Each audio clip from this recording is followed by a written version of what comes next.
काही दिवसातून आलो आहे मासे पकडायला. तर आज आपण लोळ्या मासे पकडायला आलो आहे, ते पण अंड्यावरच्या लोळ्या मासे. या साईडला जाळ टाकले आणि त्या साईडून आपण या नदीतून लोळ्या मासे पकडणार आहे. बारीक बारीक लोळ्या मासे असतात त्या. आणि आता लोळ्या मासे साधारणत अंड्यावर आहेत. तर अंड्यावरचे लोळ्या मासे पकडायला आलो. तुम्हाला पण दाखवतो का लोळ्या मासे किती सापडतात आपल्याला जाळ्याला. हे नदी आणि हे समोर देशात पुठ्ठे ते लोळ्या माशाचे जाळ टाकले या साईडून. तर जाणार आहे पाण्यात जाळ काढायला आणि तुम्हाला पण दाखवीन का आपल्या जाळ्यात किती अडकल्यात मासे, लोळ्या मासे. तर चला जाऊ जाळ काढायला. ही नदी आहे आणि या साईडला ही जी पुठ्ठा दिसतोय या साईडला आपण ती पदरला बॉटल बांधली आणि या साईडला हे जाळ टाकले या साईडून. तर बघू आपल्याला किती लोळ्या मासे सापडतात.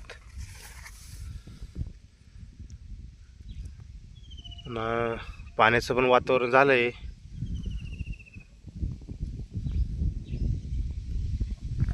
तर घेऊ जाळ काढून आपण.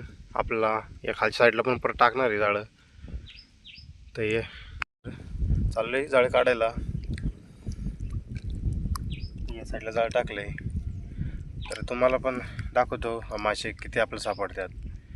आणि आपला व्हिडिओ आवडला असेल तर लाईक सबस्क्राईब नक्की करा. सबस्क्राईब तर नक्की करा आणि फॉलो पण करा, कारण की तुम्हाला असेच नवीन नवीन व्हिडिओ येत राहतील. बारीक मोठे मासे जे आपल्याला नदीला सापडतात सगळे मासे तुम्हाला व्हिडिओ येत राहतील.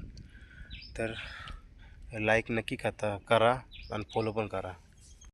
पहिलाच मळ्या मासा सापडला आहे आणि इकडं पण आहेत. आणि या साईडला इकडं पाण्यात पण आहे मळ्या मासे. हे बघू शकता, हे एकदम मोठी साईज आहे मळ्याची साईज. मित्रांनो या आहेत लोळ्या मासे आहेत. ते मग सापडले मळे आहेत आणि लोळे आहेत. इकडं पण आहेत आणि इकडं पाण्यात पण. तर आपलं जाळं काढून झालंय. तर थोडंसं तुम्हाला दाखवल्या तर लोळ्या पडलेल्या जाळ्याला, अडकलेल्या जाळ्याला. तर किती अडकल्यात, एवढ्या एवढ्या लोळ्या भेटल्यात आपल्याला, लोळे आणि मळे. तर आता त्या साईडून परत जाळं टाकणार आहे. तुम्हाला परत दाखवणार किती त्या साईडला भेटतात आपल्याला. त्या लोळे आहेत आणि मळे पण आहेत.